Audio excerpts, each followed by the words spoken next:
Salam, selamat datang di Renungan Firman Suara Kebenaran.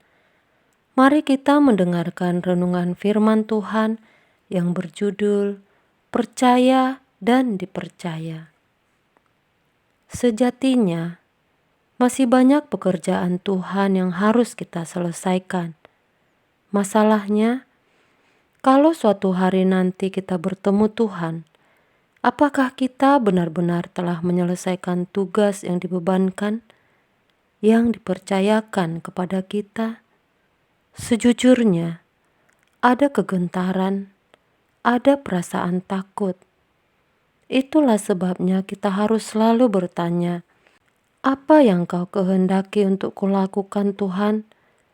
Apa pekerjaanmu, rencanamu dalam hidupku yang harus kutunaikan?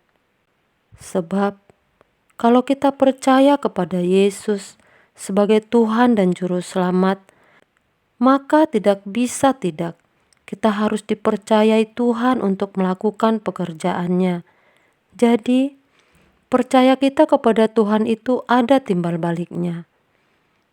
Kita mempercayai Dia sebagai Tuhan dan Juru Selamat, yang karenanya kita menundukkan diri dan memberi diri untuk diproses, dikembalikan ke rancangan Allah semula. Dan setelah itu kita harus melakukan pekerjaannya. Jadi, kita tidak bisa mengatakan percaya kepada Tuhan tanpa dipercayai Tuhan.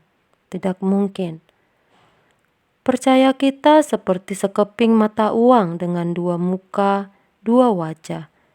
Wajah yang pertama percaya kepada Tuhan dari arah kita kepadanya. Tetapi di sisi lain ada arah dari Tuhan kepada kita. Yesus Tuhan kita berkata, "Seperti Bapa mengutus aku, sekarang aku mengutus kamu." Ini berlaku bagi semua orang Kristen. Ini bukan hanya berlaku bagi mereka yang menjadi aktivis gereja, majelis gereja, pendeta, atau mereka yang duduk di bangku sekolah Alkitab, lalu menjadi penginjil. Ini berlaku untuk semua orang yang mengaku percaya kepada Yesus, bukan hanya untuk mereka yang belajar teologi secara khusus.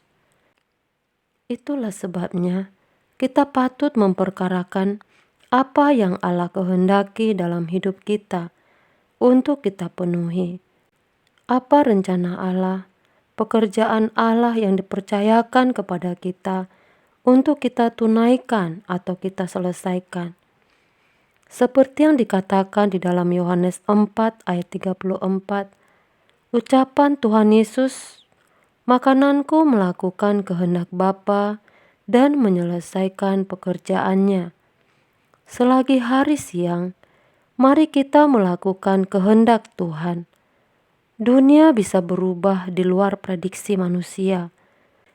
Kita tidak mengharapkan perang Israel-Hamas hari ini akan berkepanjangan. Kita juga tidak mengharapkan perang Ukraina dan Rusia akan berkepanjangan.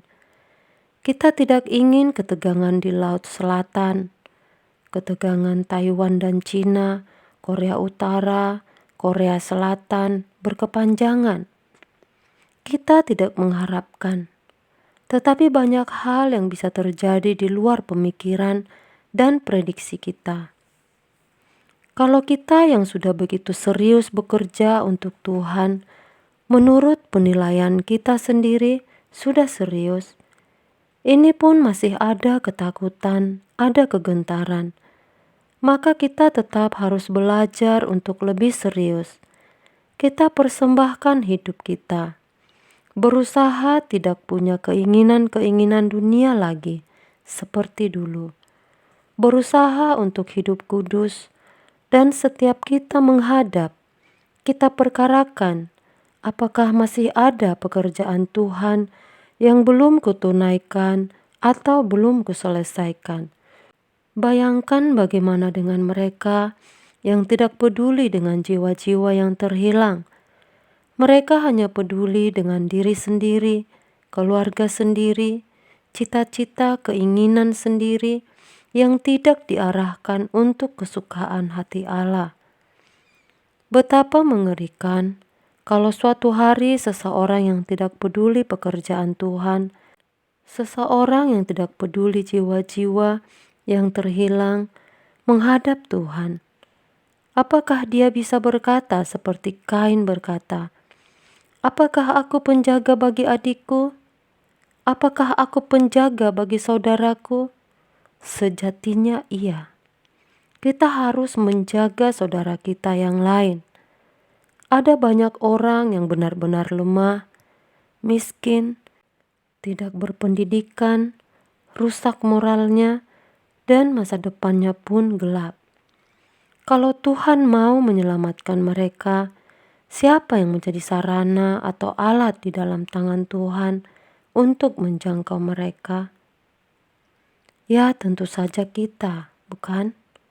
Tuhan mau memakai kita untuk menyatakan kasih-Nya, menyatakan hadirnya di dalam hidup orang lain melalui hidup kita.